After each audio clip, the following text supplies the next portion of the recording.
Di video kali ini kita akan membahas tentang pembelajaran IPS berbasis tematik pada kurikulum 2013 PPK dan P5 pada kurikulum Merdeka. Oke, langsung aja ke penjelasannya.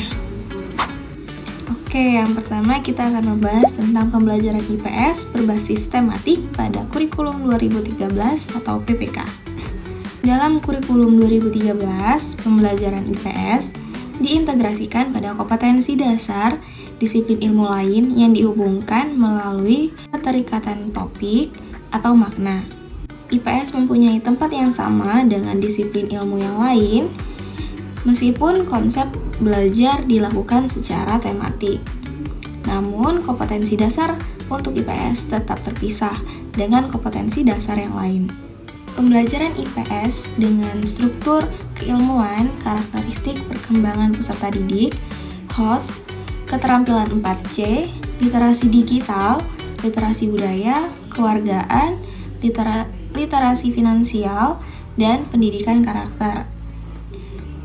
Berikut ini merupakan kajian pembelajaran IPS di SD atau MI dalam kurikulum 2013. Dalam struktur keilmuan, IPS merupakan penyesuaian dari berbagai struktur keilmuan atau cabang ilmu sosial, seperti antropologi, geografi, sosiologi, hukum politik, ekonomi, sejarah, dan lain sebagainya, menurut Siska 2016. IPS sebagai bahan ajar secara garis besar terdiri atas 3 tradisi, yaitu citizenship transmitters, di mana pembelajaran IPS didasarkan pada pengetahuan berperilaku baik. Yang kedua, social science position, yaitu ilmu-ilmu yang dimaksudkan untuk menciptakan individu yang berkarakter di masa mendatang. Yang ketiga, reflective inquiries.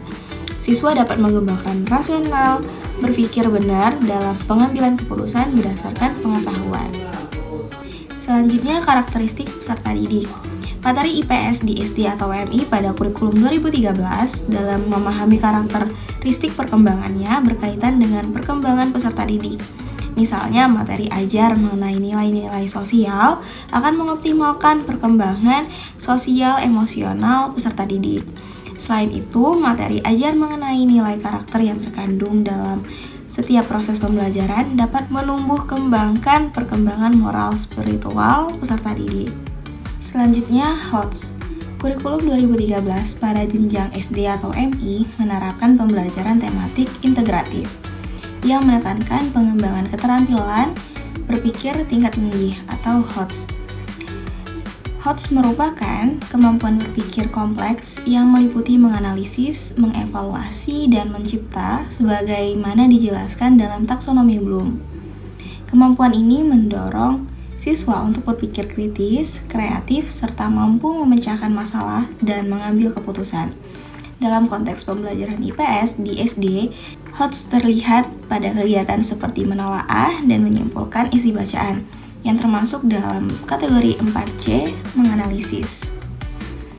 Selanjutnya, keterampilan 4C. Pembelajaran abad ke-21 di SD atau MI berfokus pada pengembangan keterampilan abad 21 yang tercantum dalam standar kompetensi lulusan atau SKL, yaitu berpikir kritis, kreatif, komunikatif, dan kolaboratif. Keterampilan ini penting untuk mengoptimalkan potensi peserta didik melalui pembelajaran termasuk dalam mata pelajaran IPS. Berpikir kritis termasuk dalam mata pelajaran IPS. Berpikir kritis membantu siswa menganalisis dan memecahkan masalah. Kreativitas mendorong inovasi dan gagasan baru. Komunikasi melatih kemampuan menyampaikan pendapat dengan jelas. Sedangkan kolaborasi menumbuhkan kerjasama dan adaptasi dalam belajar. Berikut merupakan tabel pembelajaran IPS dengan HOTS, 4C, dan dengan karakter.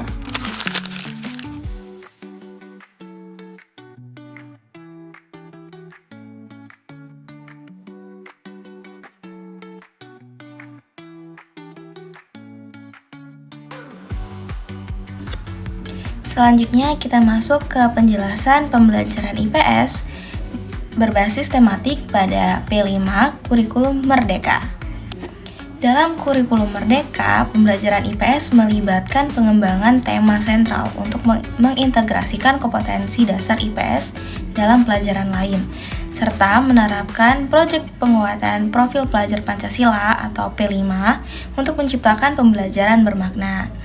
P5 dapat diwujudkan melalui proyek yang berfokus pada kearifan lokal, seperti bazar kuliner, khas daerah, yang membantu siswa memahami keberagaman dan membangun karakter inklusi.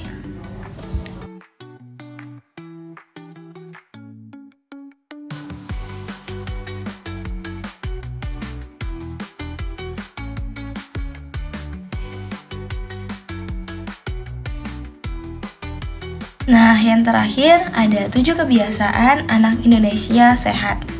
Yang pertama, bangun pagi, beribadah, berolahraga, makan sehat, gemar belajar, bermasyarakat, dan tidur cepat.